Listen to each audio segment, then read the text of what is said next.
날입니다. 이튿날. 우리 1장 1절로 28절까지는 이제 첫째 날. 그래서 첫째 날의 핵심이 빛이죠. 빛. 중심 구절을 찾으라 그러면 11절에서 13절이라고 그랬습니다. 어두워서 사람들이 눈이 멀어서 자기 땅에 오죠. 주께서 자기 땅에 와도 하나님의 자기 백성들도 영접지 아니했다. 그런데 거기서 빛으로 오시면서 그분이 역사하시니까 영접하는 자들이 일어나더라. 그들이 바로 하나님의 자녀인데 그들은 혈통으로나 육정으로나 사람의 뜻대로 난 자들이 아니고 하나님께로 난 자들이라. 다시 말하면 성령이 오셔야만 하나님의 백성들은 눈을 뜨게 되고 귀가 열리게 되고 하늘나라를 보게 되고 하나님의 뜻을 알게 된다라는 말로 이제 했습니다. 그 일을 감당하기 위해서 증인되어진 세례 요한이 왔다 그랬는데 두 번째 날 이 세례 요한이 그 예수에 대하여 뭐라고 외칩니까? 보라, 세상 죄를 지고 가는 하나님의 어린 양이로다. 눈뜬 자가 있다라는 거죠. 눈뜬 자가 있다. 그가 뭐라고 외쳐요? 보라, 세상 죄를 지고 가는 하나님의 어린 양이로다. 여기서 우리가 참 성경을 읽으면서 가끔 이해할 수 없는 곳이 있어요. 그렇죠? 그 중에 하나가 마태복음 13장 10절부터 15절까지의 말씀인데 한번 가서 볼까요? 마태복음 13장. 성경을 주셨어요. 그런데 성경을 주시고도 이런 말씀으로 가려놓고 있는 걸 볼 수 있습니다. 13장 11절.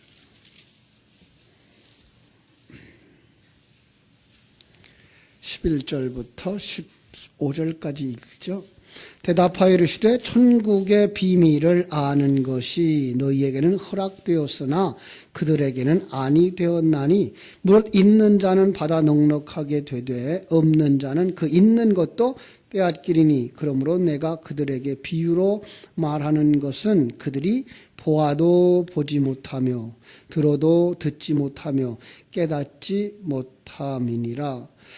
이사야의 예언이 그들에게 이루어졌으니 일러스되 너희가 듣기는 들어도 깨닫지 못할 것이요 보기는 보아도 알지 못하리라. 이 백성들의 마음이 완악하여져서 그 귀는 듣기에 둔하고 눈은 감았으니 이는 눈으로 보고 귀로 듣고 마음으로 깨달아 돌이켜 내게 고침을 받을까 두려워함이라 하였느니라.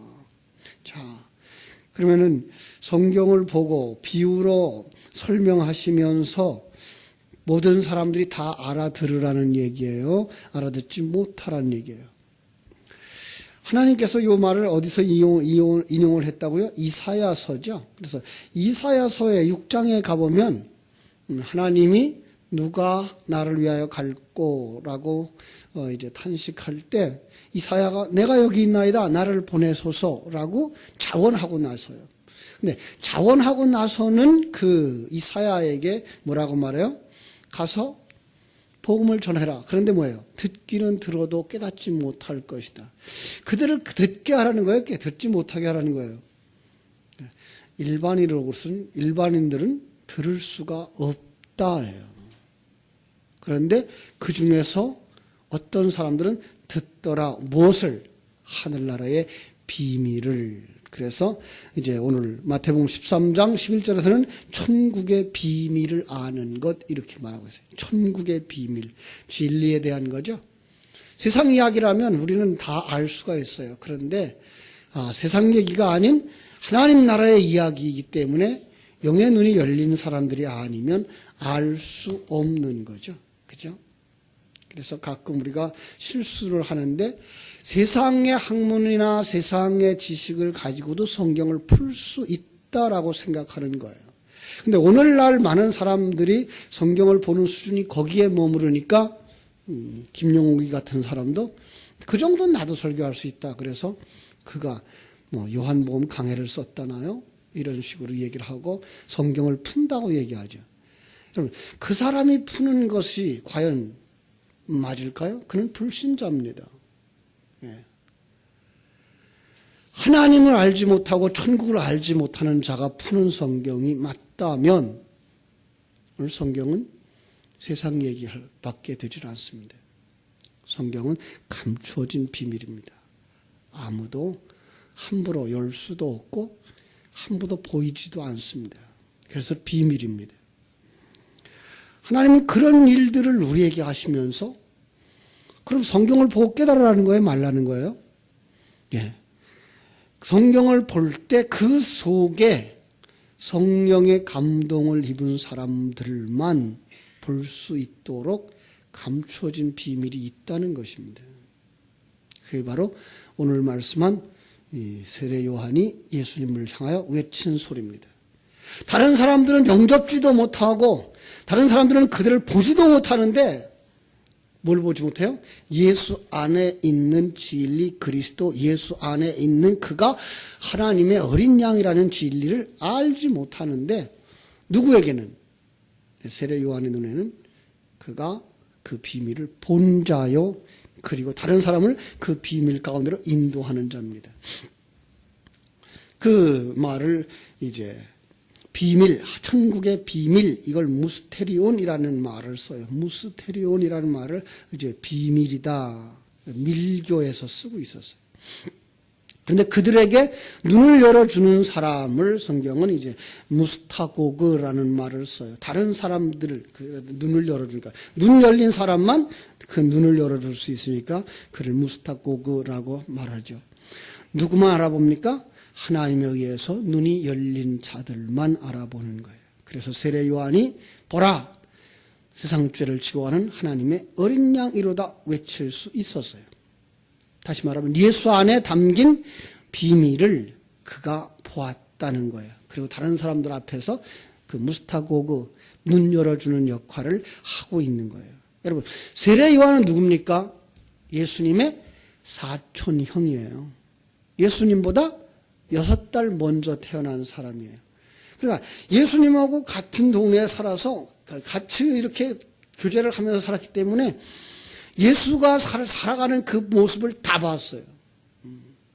이제 우리 가끔 우리 이제 오랜 교회, 우리 교회도 이제 벌써 뭐 58년, 59년 됩니다만은 이렇게 보다 보면 그동안 신앙생활 했던 한 50년 이상 계속 신앙생활을 여기서 시작해서 여기까지 하는 분들이 계세요. 그러나 그 속에서 자라나는 어린 사람들, 예, 뭐 50세 이하 된 사람들을 이렇게 보면은 그분들은 다 그분들이 크는 모습을 다 보았어요.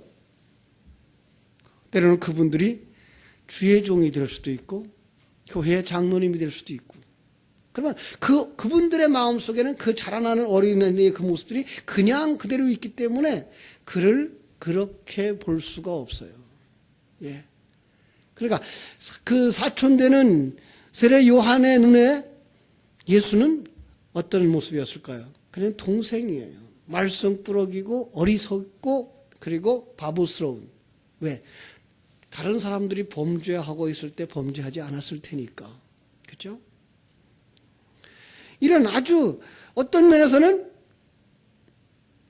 형제들이나 그 사촌의 눈에 이상한 8달 만에 태어난 아이예요. 왜? 결혼 전에 임신을 했으니까 결혼식 한 날짜로 따져보면 8달 반 만에 태어났죠. 못난이스럽죠. 근데 그거를 보고서 뭘 봐요? 그가 메시아다라는 걸 볼 수 있어요. 그들에게 가지고 있었던 메시아는 어떤 개념이에요?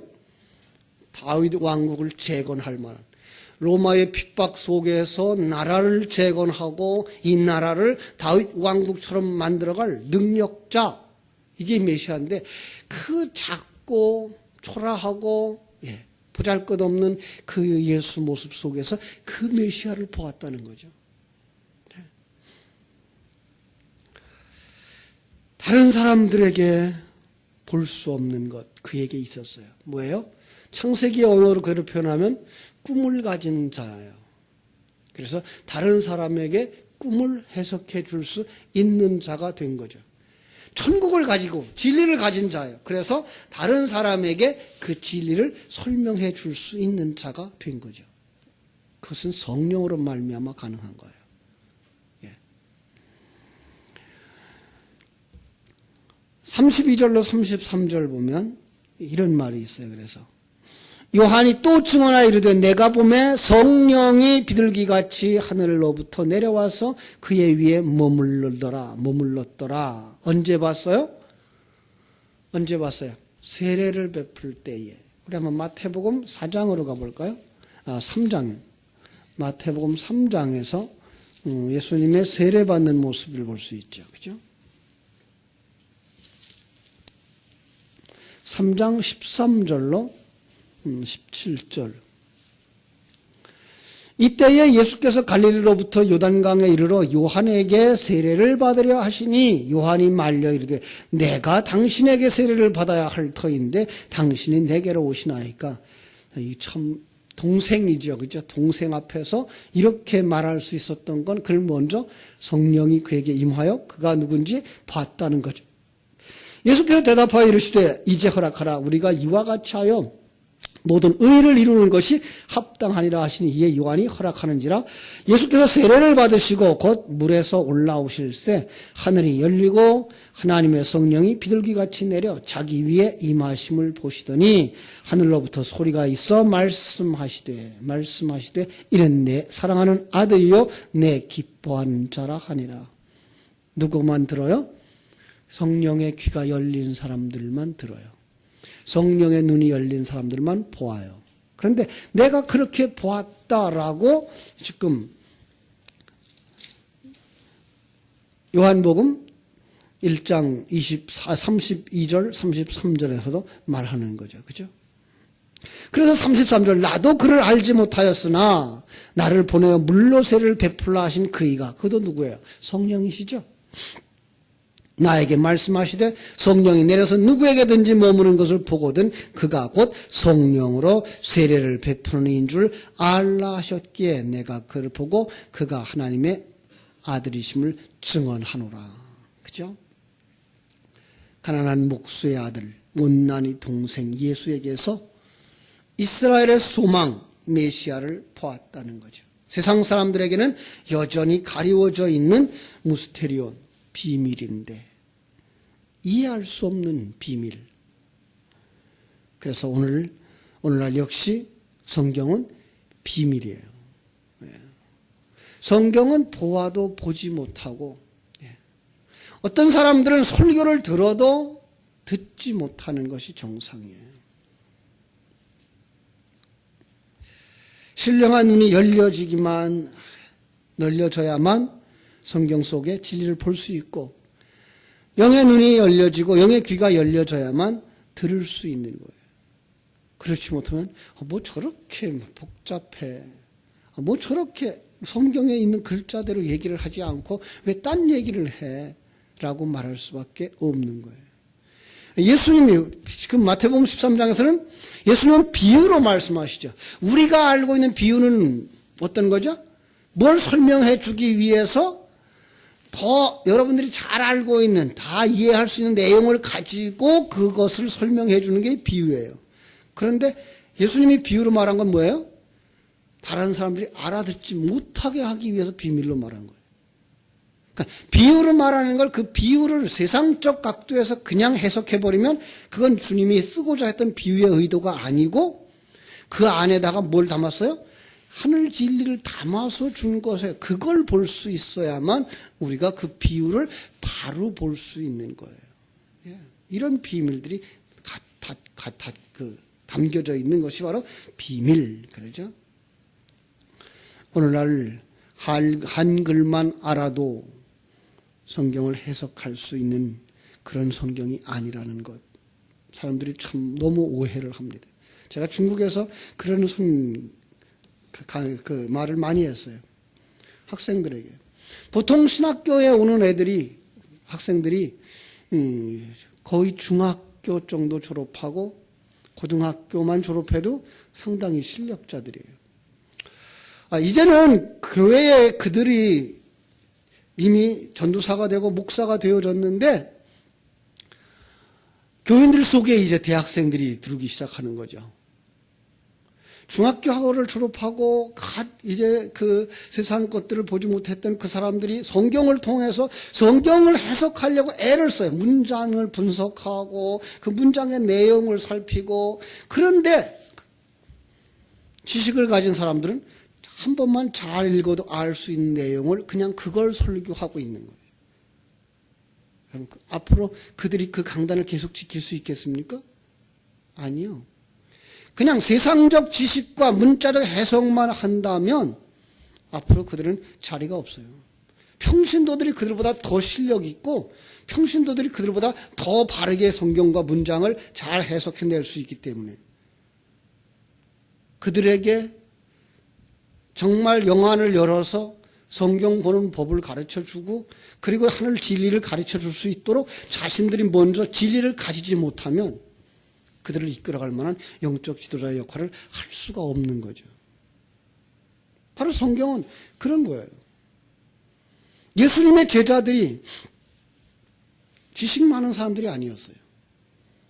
그런데 그들이 초대교회에 교회를 개척하고 목양을 하고 그들에게 진리를 전해요.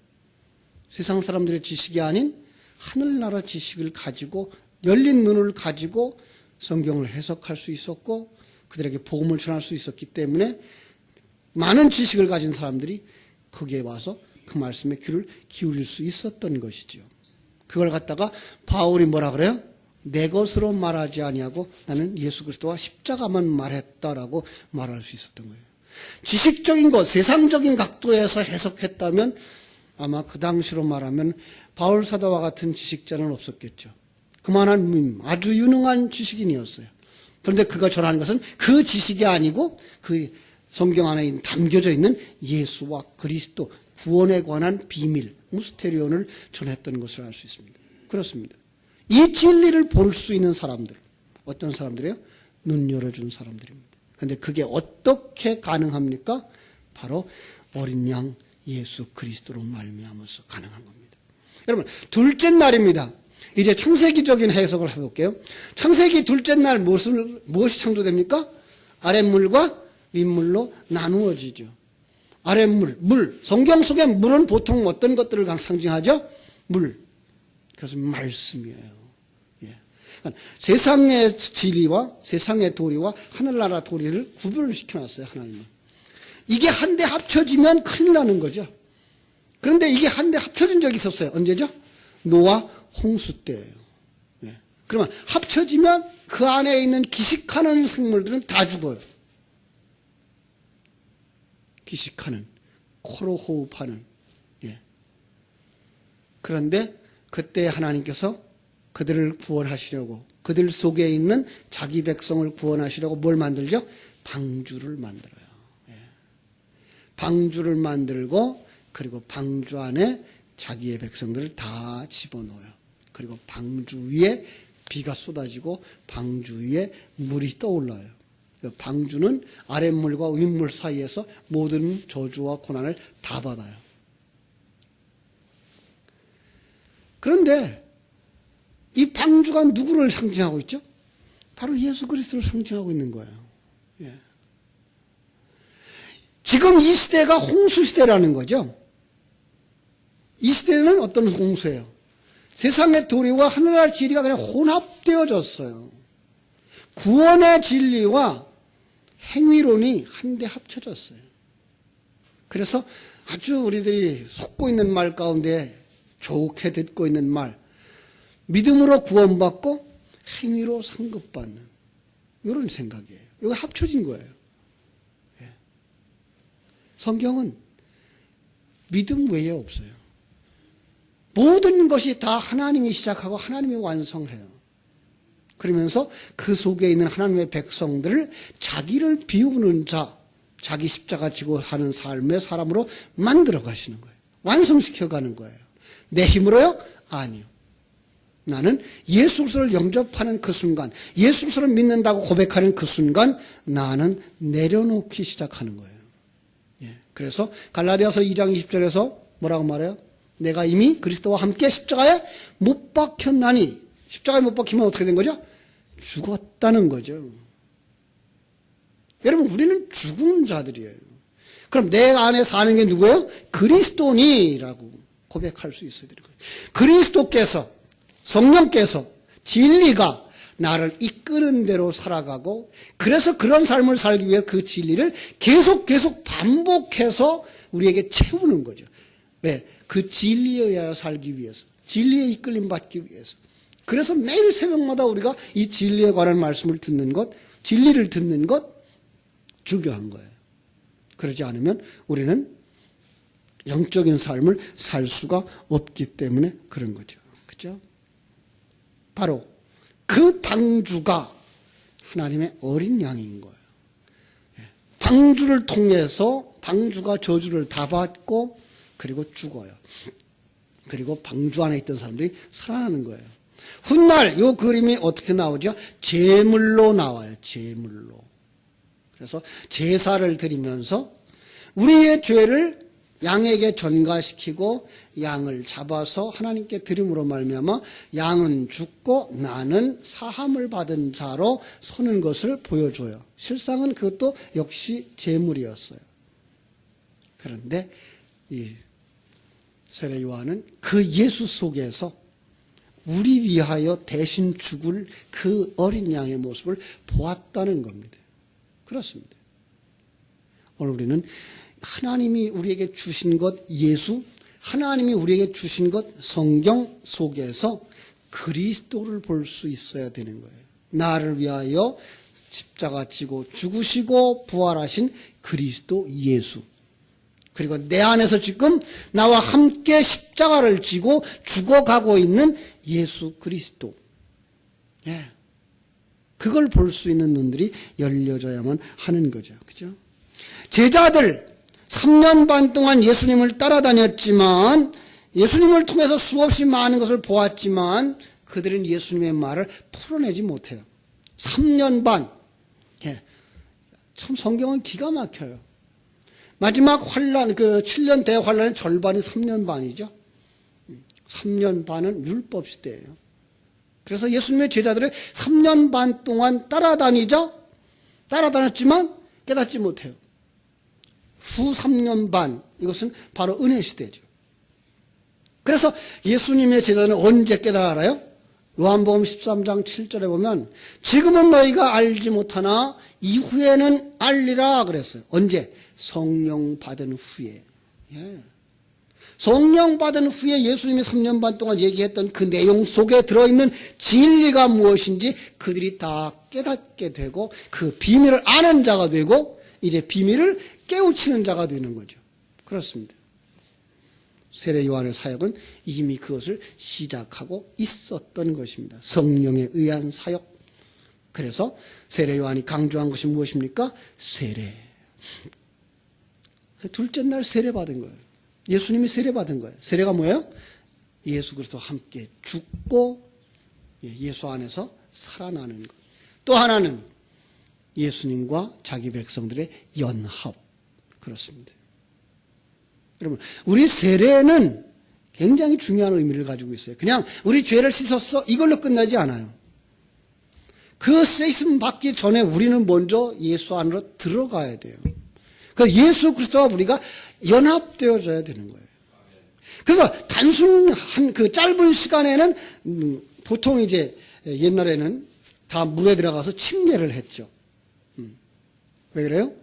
물속에 쏙 들어간 걸 죽음을 상징하고 그 다음에 나오는 걸 이제 중생을 상징하고 있었기 때문에 물에 들어갔다 나오는 걸 이제 했어요. 자, 마찬가지예요. 짧은 시간에 우리가 죽었다 살아나 넌 죽은 거야를 보여주고 그 다음에 너는 그리스도와 연합되어졌기 때문에 지금부터 뭐 하는 삶을 살아요? 자기를 부인하고 자기 십자가 지는 삶을 사는 거야. 이것이 바로 세례예요. 그러니까 우리는 너무 한쪽만 알고 넘어갔어요. 아, 세례 받았어. 난 내 죄에서 다 사함 받았어. 그리고 지금은 그냥 잘못한 거 있으면 예수님 앞에 회개하면 다 용서받아. 네, 맞습니다. 그런데 지금도 우리는 죽어가고 있는 십자가 지고 가고 있는 인생이라는 것을 놓치고 있었어요. 그래서 모든 것을 자기는 굉장한 사람, 내 밖에 있는 사람들은 나를 해하려고 하고 나에게 힘들게 하고, 그러면 그들은 누구야? 사단, 이렇게 마귀 이렇게 얘기를 했죠. 아니에요. 가장 교활하고 천사를 가장 하고 있는 사단은 어디 들어가 있어요? 여기 들어와 있어요. 여기 들어와 있어요. 내 안에 들어와 있어요. 옛사람을 속에 사단이 천사를 가장 하고 들어와서 있어요. 그래서 많은 사람들이 신앙생활 조금 하고 나면 뭐라 그래요? 난 거듭났다는 거예요. 나는 하나님의 백성이라는 거죠. 그리고 내 양심이 내가 기쁘면 그게가 하나님도 기쁜 거래요. 아니에요. 대부분이 육신이에요. 육이에요. 자, 우리는 거기서부터 우리가 기억해야 될 것. 세례, 바로 예수님과 연합이다. 그래서 예수님의 죽음과 부활에 참여되어진 것이고, 우리의 삶 속에서 예수님과 같이 십자가를 지고 죽음으로 가고 있는 것, 옛사람 벗어버림으로 가고 있는 것. 그 사람이 누구예요? 이미 하늘에 속한 사람이에요. 그가 바로 에녹이에요. 여러분, 에녹도 이 땅에서 완성된 삶을 살았던 거예요. 그러나 세상 사람들의 눈에는 그는 이 세상 사람이 아닌 사람처럼 보였던 거예요. 예. 오늘 우리도 이 땅에서 그렇게 살아갈 수 있어야 할 줄로 믿습니다. 윗물과 아랫물로 구별해 놓고는 이것이 합쳐지면 심판이다, 큰일 난다. 그래서 언제나 구분을 시켜요. 그리고 그 아랫물을 셋째 날에 뭐라 그래요? 바다라 그러죠. 셋째 날 이제 내일 또 얘기하겠습니다만 바다라 그래요. 그리고 바다와 육지를 구별해요. 육지는 이제 그 천국을 상징하고, 바다는 사단의 발판, 세상을 상징해서 구분을 해놓고, 이제 마지막 천국에 가면 바다는 다시는 없겠고라고 말해요. 그래서 그 바다가 다 없어져요. 세상이, 사단의 발판이 다 없어지고 뭐만 있어요? 마른 땅만 있어요. 그래서 그 복음서에도 가끔 한 번 이런 얘기가 나왔죠. 귀신이 나가서 물 없는 곳을 찾아다니다가, 그죠? 찾지 못하고 자기가 머물 곳을 찾아다녀요. 그는 물에 머무는 자이기 때문에 물을 찾아다녀요. 찾지 못하고 다시 돌아오매 청소는 되어졌는데 주인이 없을 때 그는 도학해졌다. 그래서 그 도학해진 모습을 뭐라 그래요? 7 귀신을 데리고 들어왔다라고 하는 얘기를 하는 걸 볼 수 있죠. 그죠? 자, 우리는 거기서부터 벗어나 하나님의 사람으로 완성되어져 가는데 그 일들이 쓰임받고 있는 것을 볼 수 있어야 됩니다. 바로 세례 요한을 통해서 예수가 하나님의 어린 양이라고 하는 사실을 이렇게 가르쳐주면서 그 속에 세례에 대해서, 물세례, 성령세례 다 말하고 있는 것입니다. 당시 그 물세례는 어떤 것이었을까요?